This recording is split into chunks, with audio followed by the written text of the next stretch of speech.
So we factor the denominator. We have to use factoring by grouping. We end up with x squared plus 9 times 2x minus 1. So we're multiplying both sides by that.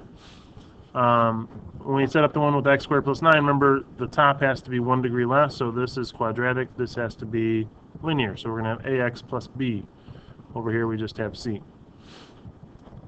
So we distribute those, distribute down here, and we get all of these. We're looking to group them. So the x squared terms, if we factor the x squared out of these two terms, we get 2a plus c. Factor the x out of those two terms, we get negative a plus 2b, and then our constants just stay at the end. So we end up with three equations here, but each one of them has two different variables than the other ones. So to figure this out, or to be able to solve this system, we have to solve for one of the variables in one of the equations. Doesn't really matter which one. I chose this first equation, I solved for c, and I subbed it into this other equation for c. So you can see that work over here. We end up with negative b plus 9 times 2 minus 2a equals this.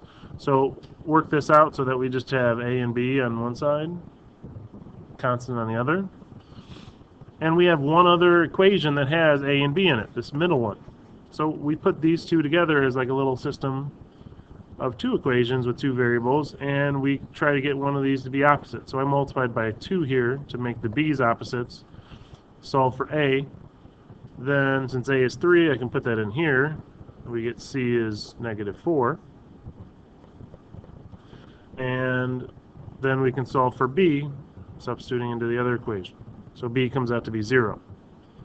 So this integral can be written as the sum of these two integrals, 3x over x squared plus 9 dx, and minus the definite integral from, minus the antiderivative of 4 over 2x minus 1. So for each of these, we can bring the constants out in front, and we can also use u substitution. So we end up with antiderivative of 1 over u, antiderivative of 1 over v, and each of those is just natural log of absolute value of that variable.